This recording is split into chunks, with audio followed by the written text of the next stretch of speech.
célébration de la Journée internationale des casques bleus au siège des Nations Unies à Abidjan, le chef de l'État a salué la contribution des Nations Unies au retour de la paix en Côte d'Ivoire.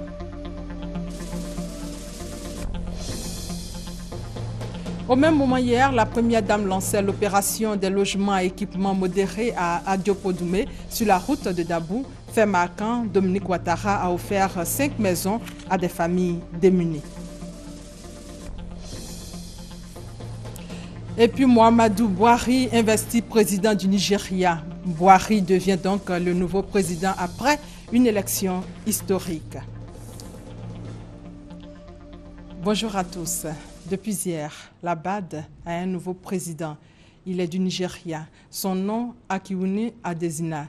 Le nouveau président a été élu par le Conseil des gouvernements de la Banque africaine de développement. Et vous allez le voir en image au thème d'une élection marathon hier, en marge des 50e assemblées annuelles de l'institution qui ont lieu du 25 au 29 mai à l'Hôtel d'Ivoire, Sofitel. Les 80 gouverneurs de la Banque africaine de développement ont donc choisi Adesina pour succéder au Rwandais Donald Kaberuka à la présidence de l'institution panafricaine. 8 personnalités africaines s'étaient portées candidates à ce poste.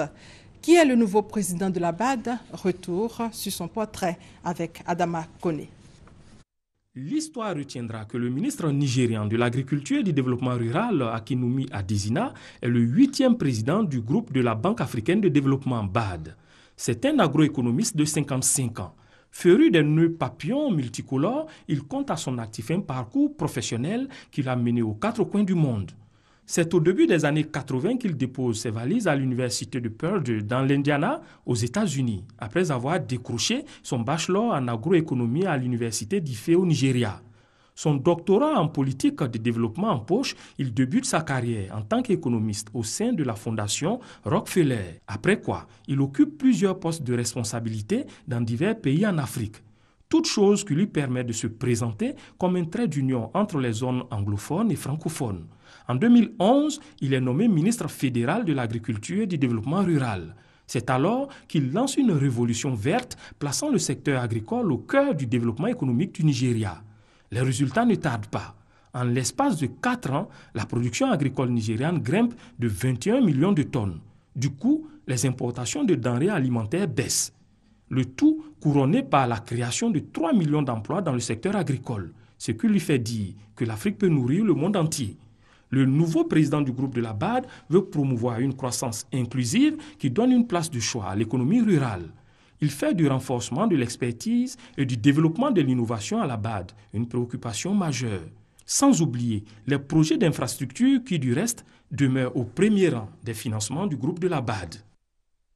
Pour être complet sur le sujet, le nouveau président de la Banque africaine de développement prendra fonction le 1er septembre 2015 et cet après-midi, la clôture des assises de la BAD à Abidjan. Dans l'actualité également, hier, le président Alassane Ouattara a pris part à la célébration de la Journée internationale des casques bleus au siège des Nations Unies à Sebroko, dans la commune d'Atekoubé.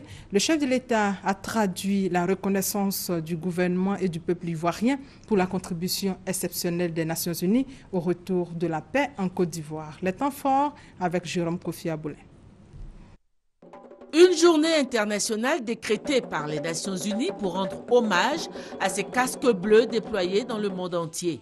16 missions des Nations Unies, à l'image de l'ONUCI, assurent le maintien de la paix dans plusieurs pays.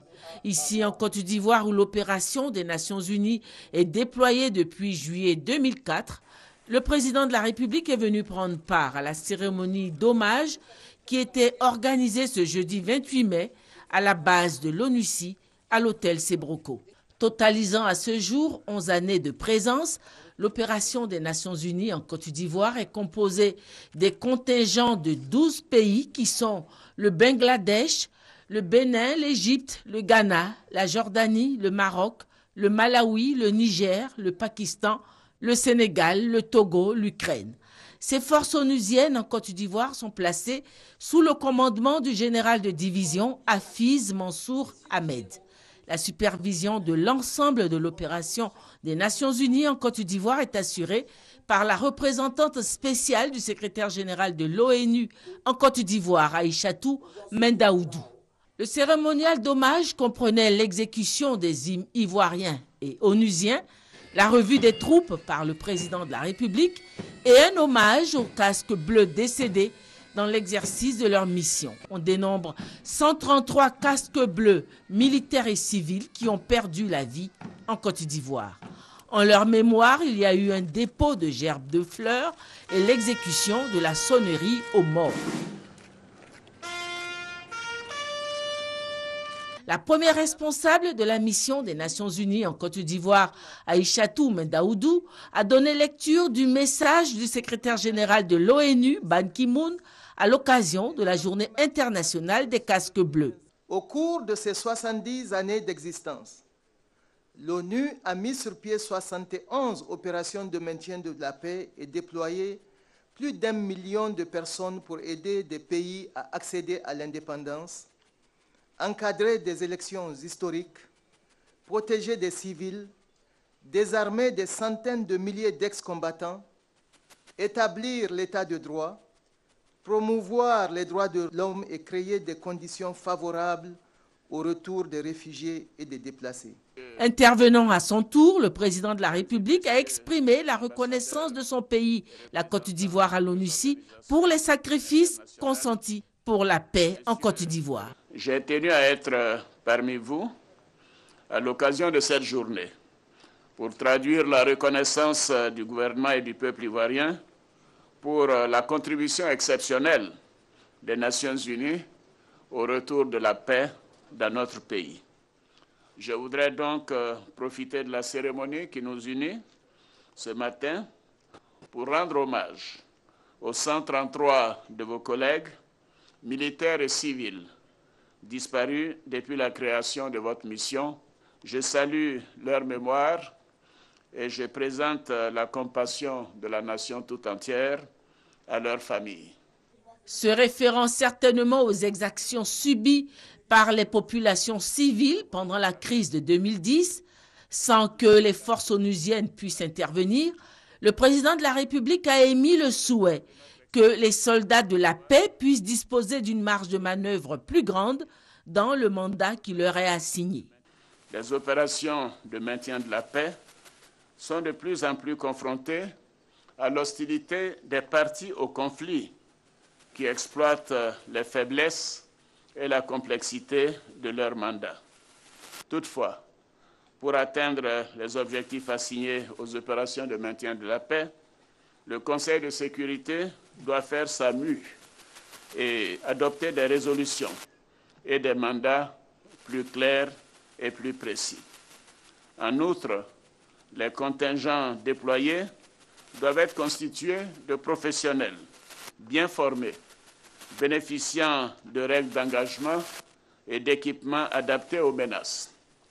Sur ce point, je salue les efforts importants qui ont été réalisés récemment et qui ont permis le recours aux drones dans les opérations des Nations Unies en RDC et au Mali, par exemple. Néanmoins, des efforts supplémentaires sont nécessaires. Si avec le retour de la paix, la mission de l'ONUCI semble achevée en Côte d'Ivoire, le président de la République a sollicité sa coopération avec la CONARIV pour une meilleure identification de toutes les victimes des crises. Il a aussi souhaité la coopération de l'ONUCI pour la réalisation du DDR et pour l'organisation de l'élection présidentielle d'octobre prochain. Cette élection sera transparente, ouverte à tous et apaisée. Je m'engage à cela. Aucune dérive susceptible de porter atteinte à la cohésion nationale, à la paix et à la sécurité des Ivoiriens à l'occasion de ce scrutin ne sera tolérée. Après les allocutions, la cérémonie s'est poursuivie par un défilé militaire des contingents de l'ONUCI, avec à leur côté un détachement de la police, de la gendarmerie et des forces militaires nationales. Puis ce fut la visite d'une exposition photo retraçant les 11 ans de l'ONUCI en Côte d'Ivoire.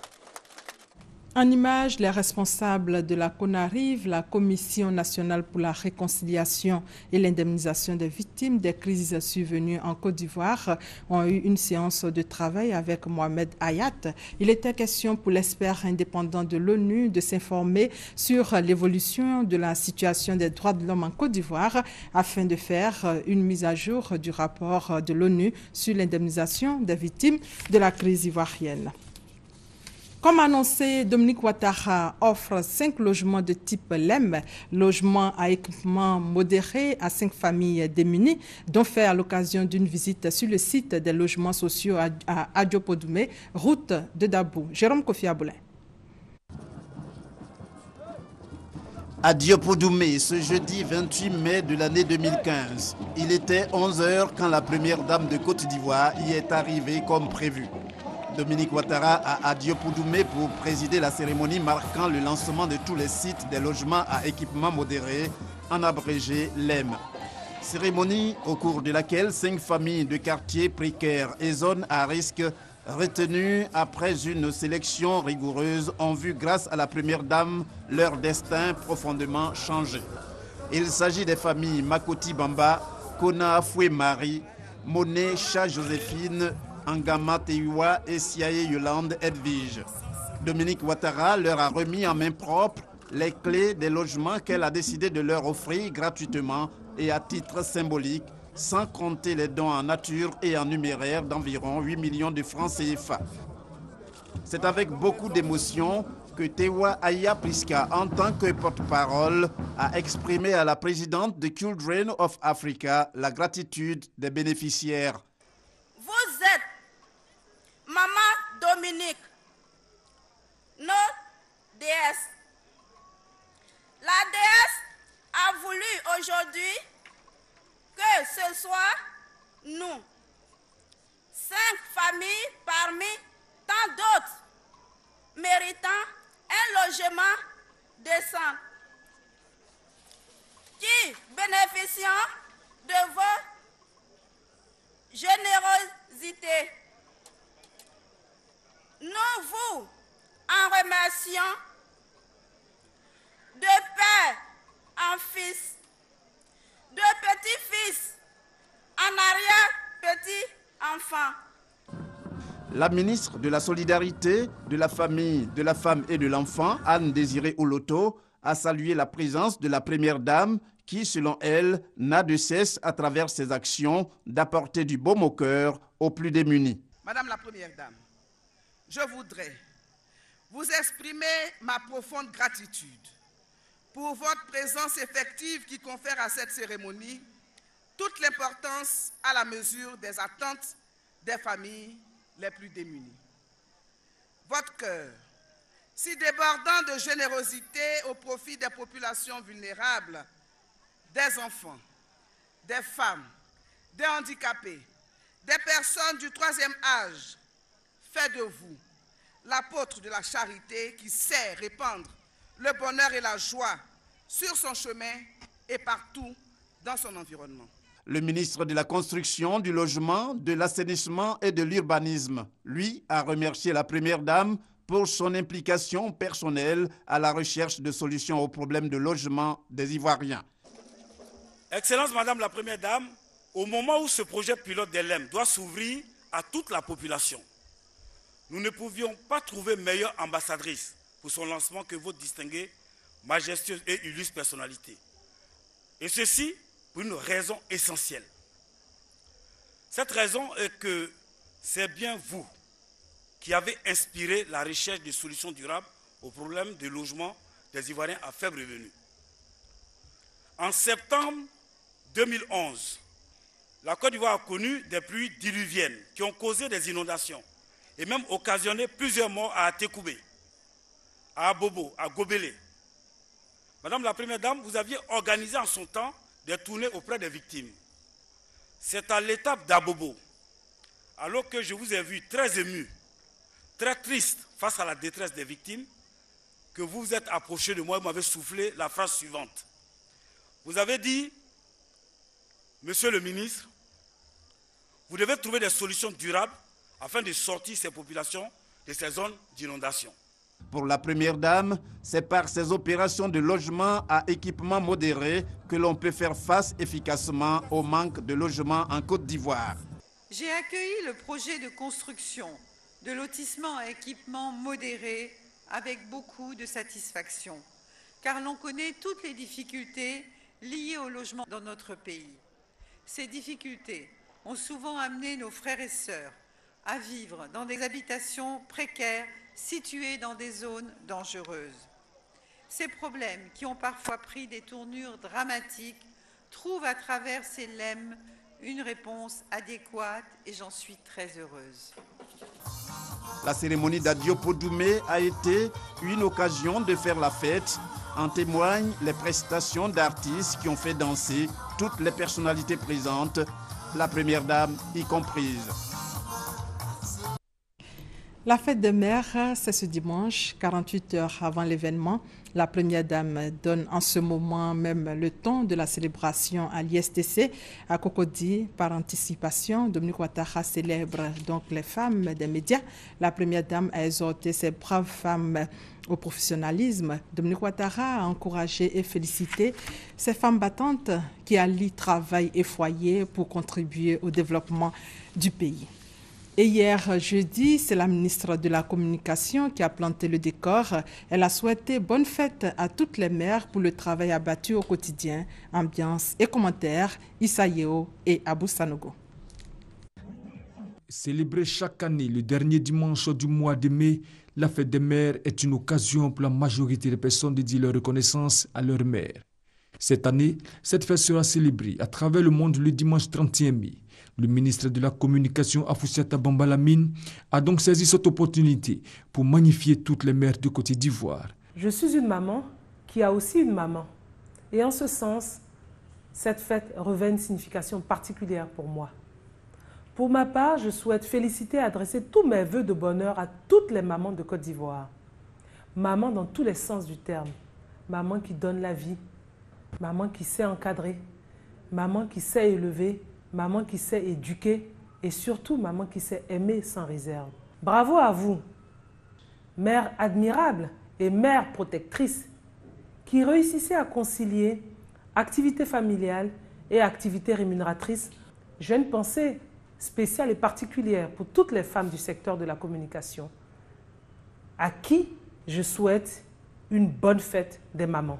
C'est le lieu de rappeler que le rôle de la mère varie selon la culture. Toutefois, elle demeure la principale fournisseuse de soins au quotidien pour ses enfants. Les dons de la première dame distribués à la Fédération des associations des femmes de Grand Bérébi, dont remis aux femmes par le sous-préfet et le maire de la commune. On fait le point avec Patricia Omouetia. Les dons de la première dame de Côte d'Ivoire, Dominique Ouattara, sont composés de broyeuses, de tricycles, de casques de coiffure, de machines à coudre et bien d'autres. Le tout d'une valeur de plus de 300 millions de francs CFA. Ces dons ont été offerts aux populations et associations de femmes de Grand Bérébi depuis le mois de mars, en prélude à la visite d'État du président de la République Alassane Ouattara dans le Bas-Sassandra. Le maire de la commune a tenu à exprimer au nom des femmes toute sa gratitude à la première dame. De tels actes ne peuvent pas rester dans la discrétion. Aujourd'hui, elles sont toutes là et chacune d'elles a apprécié à sa juste valeur la générosité de la première dame. Le sous-préfet et la présidente des associations des femmes ont également adressé leurs remerciements à Dominique Ouattara pour sa générosité. En voyant ces dons, nous disons comme ça que la première dame a bien visé. Parce que les dons sont venus au moment où nous allons commencer à faire les activités. C'est un matériel très important qui va leur permettre de pouvoir sortir de la pauvreté. Donc nous sommes très contents et nous disons merci encore à Madame la Première Dame et à Monsieur le Président de la République. Créée le 25 octobre 2014, la Fédération des associations des femmes entreprenantes de Grand Bérébi regroupe plus de 2000 femmes exerçant dans divers métiers, notamment l'agriculture, le commerce, la coiffure et la restauration. Dans nos pays, le terrorisme se nomme en réalité pauvreté et misère.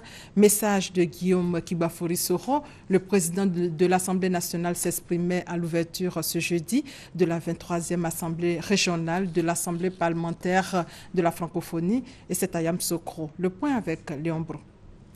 Une minute de silence en mémoire aux victimes d'actes terroristes à travers le monde. Quoi de plus normal? La 23e session de l'APF, l'Assemblée parlementaire de la francophonie pour la région Afrique, planche sur le terrorisme, ce phénomène en gain de croissance. Cette dynamique qui illustre la volonté de synergie des Africains francophones sur les questions communes symbolise pour le secrétaire général de l'APF le lien qui unit son organisation et l'Afrique. Les valeurs fondamentales de la francophonie.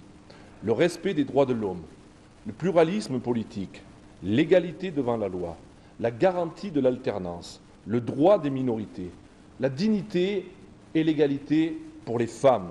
Deuxième question à examiner, le partage des richesses dans nos États. Une façon pour les députés de s'interroger sur l'application effective des lois prises pour harmoniser la balance entre croissance économique et pauvreté en Afrique. Il demeure tout autant urgent de s'apaisantir sur des questions de bonne gouvernance, de lutte contre l'impunité, car aujourd'hui, comme de tout temps, aucun citoyen d'un pays n'accepte que les retombées de la croissance économique suscitées par le travail et l'activité de tous ne puissent au bout de compte profiter qu'à une minorité. À la suite du maire de la commune et du gouverneur du district pour se réjouir du choix de Yamoussoukro pour abriter ses assises, le président de l'Assemblée nationale, Guillaume Soro, explique que réduire la pauvreté, c'est faire reculer le terrorisme et instaurer la paix en prôné par feu le président Houphouët-Boigny.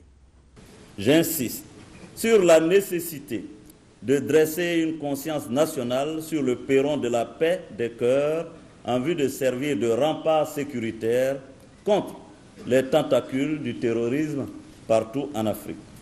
Parce qu'en vérité et en définitive, comme l'a professé le père de la nation ivoirienne, la paix des cœurs, la paix sociale, la paix entre les nations reste et doit demeurer le ferment du développement auquel nous aspirons tous. En plus des questions de terrorisme et de pauvreté, environ 300 parlementaires ont jusqu'à samedi pour dégager la position de l'Afrique francophone sur le renouvellement des instances de l'APF et le changement climatique aux prochains sommets respectifs de Berne et de Paris.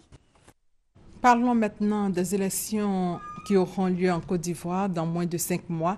La commission électorale indépendante va effectuer la révision de la liste électorale de 2010. La nouvelle liste va servir de base pour les élections. Les populations pourront se faire enrôler à partir du 1er juin. Gervais Coulibaly, 3e vice-président de la CEI, est revenu sur cette information au cours d'une rencontre avec les hommes de médias. Hamza Djabi. La CEI, la commission électorale indépendante, poursuit sa série de rencontres. Après les responsables des élections des partis politiques, suivis des chefs traditionnels et des chefs religieux, c'est au tour des hommes et femmes des médias d'être reçus par l'institution. Les médias constituent un maillon essentiel dans une élection électorale. Vous êtes des partenaires, j'allais dire privilégiés, du processus électoral. Parce que c'est vous qui portez notre voix aux populations. C'est pour ça qu'il est important qu'à chaque stade important du processus, nous puissions vous rencontrer, nous puissions vous parler, nous puissions vous donner l'information vraie. Dans le cadre donc de la révision de la liste électorale, étape importante du processus, Soro Kone a bien voulu rappeler aux journalistes que la paix dépend aussi d'eux, de ce qu'ils disent, de ce qu'ils écrivent. Votre rencontre nous paraît d'une importance capitale. Nous comptons sur vous parce que vous devez contribuer à la cohésion nationale dans ces pays. Vous devez contribuer à l'instauration de la paix et une paix durable et définitive dans ces pays. La révision de la liste électorale aura lieu du 1er au 30 juin prochain. Dans le domaine des TIC, ouverture hier des assises du numérique en Côte d'Ivoire. C'est la toute première édition qui vise à interpeller les utilisateurs sur les problèmes liés à la protection des données personnelles dans le cyberespace. La gestion du développement humain par les collectivités territoriales, régionales, au centre d'une rencontre entre élus locaux ici à Abidjan. Il s'agit de les sensibiliser sur les enjeux et les questions de développement humain ainsi que sur les méthodes d'identification et de conception des projets. Abou Sanogo pour plus de détails. La tenue de cette rencontre vise en premier à amener les élus à percevoir les enjeux du développement humain local et à amener par conséquent l'importance des missions et des attributions de leur direction des affaires sociales, culturelles et du développement humain. Ceci afin de favoriser l'implication des responsables des dites directions dans l'identification, la formulation, la programmation, la budgétisation et la conduite des actions de développement humain relevant de leurs compétences. Il s'est donc agi pour les élus locaux de présenter les méthodes d'identification et de conception des projets en matière de développement humain ainsi que la méthodologie et mise en œuvre de suivi et d'évaluation des dits projets. Les capacités techniques des directeurs des affaires sociales, culturelles et du développement humain soient renforcées principalement par une bonne assimilation des méthodes d'identification, de conception, de mise en œuvre, de suivi et d'évaluation des projets de développement humain. Plusieurs modules ont été développés dans les grandes lignes par les différents présidents des conseils régionaux et directeurs des affaires sociales, culturelles et du développement humain. Le choix de cette thématique traduit la volonté affichée du ministère d'État, ministère de l'Intérieur et de la Sécurité d'engager les élus locaux à ne pas faire du développement humain le maillon faible du développement local global. Retour sur la visite d'État dans le Denguélé. À cette occasion, plusieurs villages ont été électrifiés. Parmi ces villages, Baradian, un village situé sur l'axe Odjené-Touba, célébration donc de la lumière en présence du ministre du Pétrole et celui de l'intégration africaine. Les temps forts avec Thomas Gessambi.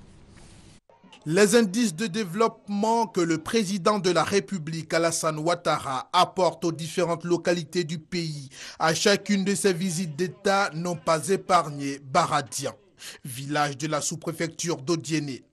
C'est précisément le 21 mai dernier que le village reçoit la visite de 2 membres du gouvernement pour la mise sous tension de son réseau électrique. À côté de toutes les civilités qui entourent ce genre d'événement, Adama Tungara, ministre du Pétrole et de l'Énergie, a tout de même le temps de partager la vision du président de la République avant la mise sous tension. De 2013 à 2015, l'électrification de 132 localités a été engagée sur les 189 localités non encore électrifiées dans le Denguélé. Le montant total des travaux engagés illustre la volonté du président de la République, son Excellence Alassane Ouattara, d'électrifier tous les villages de la Côte d'Ivoire d'ici l'an 2020, et cela à travers le programme national d'électrification, le PRONER. Et pour colorer de la plus belle des façons ce moment unique, le ministre Ali Koulibaly, lui, a procédé à l'installation d'une lampe à basse consommation dans un domicile. Toute chose pour dire qu'à côté du réseau à relier, l'accès pour les populations à l'électricité préoccupe aussi le gouvernement ivoirien. Dans le département de Gbeleban, précisément à Séidougou, se trouve la maison du paysan, maison qui a été inaugurée par les ministres Kobena Kwasi Adjoumani et François Albert Amicha. Abou Sanogo pour plus de détails. La maison du paysan Alassane Ouattara de Séidougou, dans le département de Gbeleban, inaugurée en présence des ministres Kobena Kwasi Adjoumani et Albert François Amicha, respectivement ministre des Ressources halieutiques et animales et ministre des Sports et des Loisirs. Une action de l'initiative Yerelon Yereson, saluée par le ministre Kobena Kwasi Adjoumani. Avec l'ouverture officielle de la maison du paysan Alassane Ouattara de Séidougou, les initiateurs du projet au dire de Vakamou et Touré entendent prendre avantage de toutes les infrastructures, eau, électricité et routes en vue de booster le revenu des paysans, réinvestir dans l'artisanat et la pisciculture au bénéfice des populations rurales. Ce projet est donc un centre de services de développement avec une structure de microfinance et un fonds de garantie pour les paysans. Et vous allez le voir en image à Mans. L'heure est à la formation des cadres pour le développement de la région, alors tenue d'une rencontre pour féliciter et encourager les groupements de femmes et les fils et filles de la région qui contribuent chaque jour au bien-être de la population. Parrain de la rencontre, Koné Laman, il a exhorté les populations au travail, seul gage de développement et seule voie pour atteindre l'émergence, Véchère au cœur du président Alassane Ouattara. À Krendiabo, dans le département d'Aboasso, région du Sud Komoué, les activités de la coordination des élus et cadres de la boucle du cacao ont été lancées. Les détails avec Chantal Eouma à Kandan. Portée sur les fonds baptismaux en décembre 2012, la coordination des élus et cadres de la boucle du cacao, CECB, lance officiellement ses activités. 19 départements regroupés en 5 régions, dont la Mé, le Moronou, l'Indénié Duablin, le Sud Komoué et la Niébi-Tiassa, forment cette organisation. Et c'est Krendiabo, chef-lieu du royaume du Sanvi, que les fils et filles ont choisi de se mobiliser afin d'unir leurs forces au profit du développement de leurs régions respectives. La vice-présidente de l'Assemblée nationale, Marie Amateua, va conduire les destinées de cette coordination pendant 3 années. Elle entend en faire un vecteur d'union, d'entraide et de confiance. La présidente de la CECB a indiqué que ce cadre de solidarité est également un outil de renforcement de la chefferie traditionnelle et de la cohésion sociale. Les différents intervenants à cette cérémonie ont salué cette organisation. Ils ont tous promis s'impliquer effectivement. La présidente de la CECB, Marie Amateua, a été faite reine-mère du nom de Malan Aloua. Au Nigeria, pour terminer, à 72 ans, Muhammadu Buhari est officiellement devenu ce vendredi le nouveau président du Nigeria à l'occasion d'une cérémonie d'investiture sans précédent. Pour la première fois dans l'histoire du pays, un opposant succède en effet démocratiquement à un chef d'État sortant. Et c'est la fin de ces 13 heures. Merci de votre fidélité.